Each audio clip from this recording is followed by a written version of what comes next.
Philadelphia 76ers. Why not? Because I don't know about you, but quite frankly, I still cannot wrap my head around the fact that this is going to be the starting lineup for the 76ers this upcoming NBA season. Remember, this group has averaged over 120 points a game last season. Only the Nuggets and the Heat, when you're looking at teams, scored more points per game. That's as a whole group last season, which is absolutely wild. And I'm not the only one who still can't believe that LeBron James is a member of the Philadelphia 76ers. Just listen to VJ Edgecombe, who caught up with our Shanae Agumake over the weekend.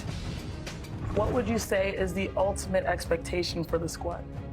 Championship, it's a championship or bust. You know how it is. Especially with a team like this, it's like it's either a championship or they suck. And proving everyone that's saying we ain't gonna gel or nothing like that. So, but I know I'm playing alongside great players. Nobody has egos. We've all been in communication, stuff like that. So I'm really happy.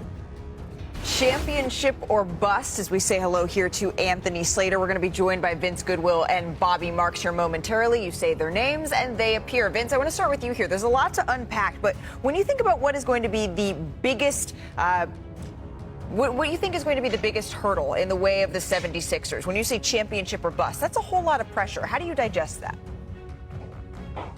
Not only is it a whole lot of pressure, it's a lot of acclamation. You're just not adding LeBron James, Malika. You're also adding Jaylen Brown. Those are two pretty big pieces, in addition to load management of Joel Embiid, and LeBron James, who's going to be 42 years old. Like, you cannot expect to run LeBron out there for 82 games out of the season and figuring out roles. Like, I've been talking to executives and coaches over the past week or so and asking them what they think Philadelphia's issues are going to be, at least relative to the New York Knicks, the NBA champs. And they said chemistry is going to be a big thing, sacrifice is another thing, and who's going to defend arguably is going to be the biggest thing for that starting five unit. Yeah, I think there's a lot to talk about, certainly with the X's and O's. But Slater, you've covered a team that is at a superstar and the expectations go above and beyond. And we know when we look at the history, LeBron James, he tends to win in his second year with teams. When you look at Cleveland, when you look at Miami, when you look at the Los Angeles Lakers, what is that pressure? You saw it firsthand when you covered Kevin Durant getting added to the Warriors. Yeah, I think one of the main things is sacrifice. I can remember that first Durant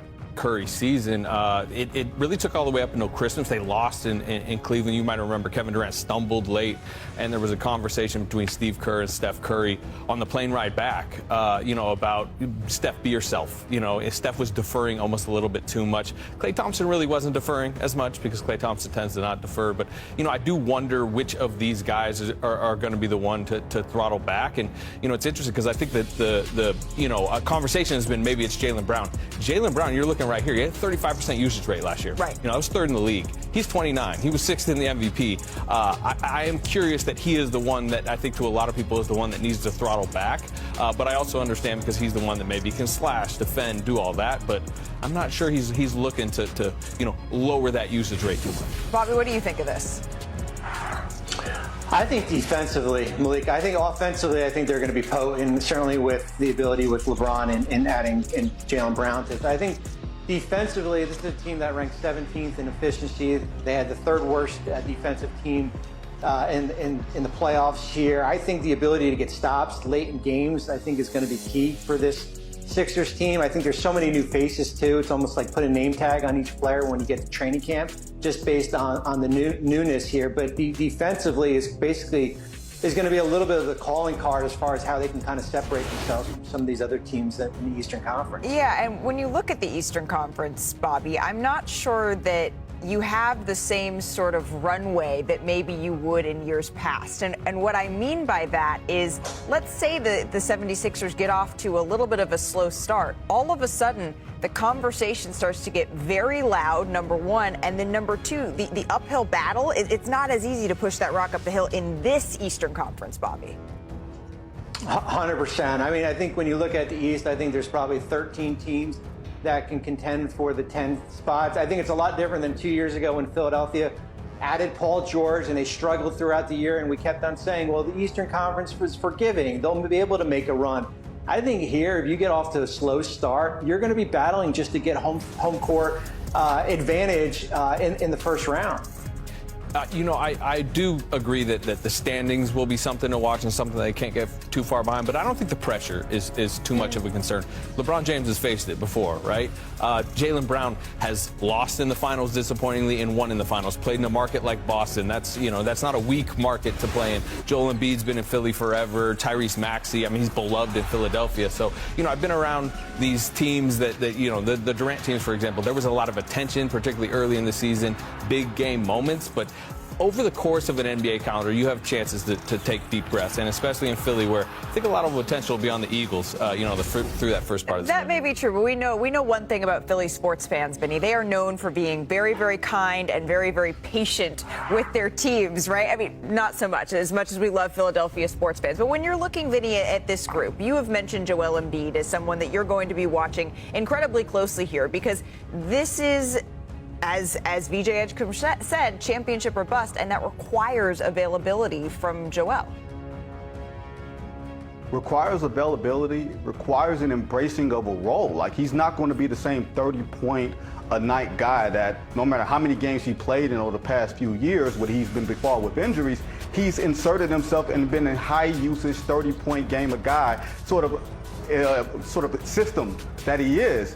And that's not going to be the case this year. And I think the big thing for the Philadelphia 76ers is going to be continuity. How much continuity will you have by March 1st? And you go into that sprint, the last 6 weeks of the regular season. How many games will Embiid have played in? How many games will LeBron James have played in? And will they be able to develop enough continuity to make a legitimate run in the Eastern Conference? And that's a good point on the March 1st date, knowing that they need to have some sort of chemistry right before you get to the crux of the season. Bobby, Ramona Shelburne has reported on this show before that there were some, I won't say conversations, but there was awareness as to what Joel Embiid's future could look like in Philadelphia before they landed LeBron James. That seems to have been quashed for now, but is there a possibility that those could reopen as we head towards the trade deadline midseason if we're not seeing that health?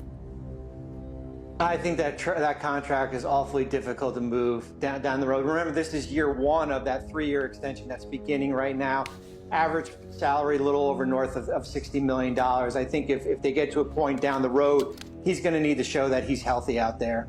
All right, well, that's something that we're going to keep an eye on as the season gets rolling. But, Vinny, have you checked your timeline lately? Have you been on the interwebs? It's dunk week over on NBA Twitter. And since we're talking about the Philadelphia 76ers, we thought we would take a look back at some of the best dunks from this new-look squad. Look out, Tyrese Maxey driving to the basket. Excuse me. Lefty dunks always with look the better. left hand, Malika. Yeah, over Ant-Man with a little stare down afterwards. Get you a hype man like Kelly Oubre. All right, let's check this out. Jaylen Brown detonates in the paint. Was this when the Moose was not so loose? Moose He was certainly looser in that home game against Detroit, I will say. A little looser. All right, coming in at number 3, VJ Edgecombe. Ooh, he gave us some high-flying highlights this year. This one over Tony Bradley here, Slater. I know we started the show with an interview with him, but I also feel like he's in some ways been the forgotten name. But he had such a massive rookie year. I do wonder as he slides back into that. I love the little wave. This is for King James, taking it to the rim. You know what? He's saying, I may be in my 40s, but I can still throw it down. Creaking over that rim. And he lets him hear it afterwards. Yeah, it's not a vintage. That's not vintage LeBron. That's about the prime LeBron. Number 1, Jaylen Brown. A little bit more youth in that dunk. Exactly. With the stare down, he's saying, no, don't call me for the foul. The Philadelphia 76ers have created one of the most fascinating teams in the NBA by putting several elite talents together. LeBron James and Jaylen Brown bring championship experience, while Joel Embiid and Tyrese Maxey give Philadelphia even more offensive firepower. The expectations are naturally going to be extremely high. However, talent alone will not guarantee success. The biggest challenge will be finding a balance between so many players who are accustomed to having important roles. Everyone will need to understand when to attack, when to create for others, and when to sacrifice for the team. I also think health could become the most important factor of the entire season. LeBron and Embiid cannot be expected to carry a massive workload throughout the regular season. Philadelphia needs both stars healthy at the right time, while also giving them enough rest to be effective when the playoffs arrive. Defensively, the Sixers have something to prove. Their offense should be among the league's best, But championship teams need consistency on the other end of the floor. If they can defend at a high level and get stops in close games, their star power becomes much more dangerous. The Eastern Conference will make the situation even more difficult. There are several teams capable of competing for playoff spots, so Philadelphia cannot afford to waste too much time searching for its identity. Building chemistry early will be especially important because every setback could have a major impact on the standings. Overall, I think the Sixers have championship potential, but this season will be about much more than adding superstar names. They need health, defensive improvement, clear roles, and genuine sacrifice from their biggest players. If they can develop those qualities quickly, they could turn the enormous expectations into a real championship opportunity.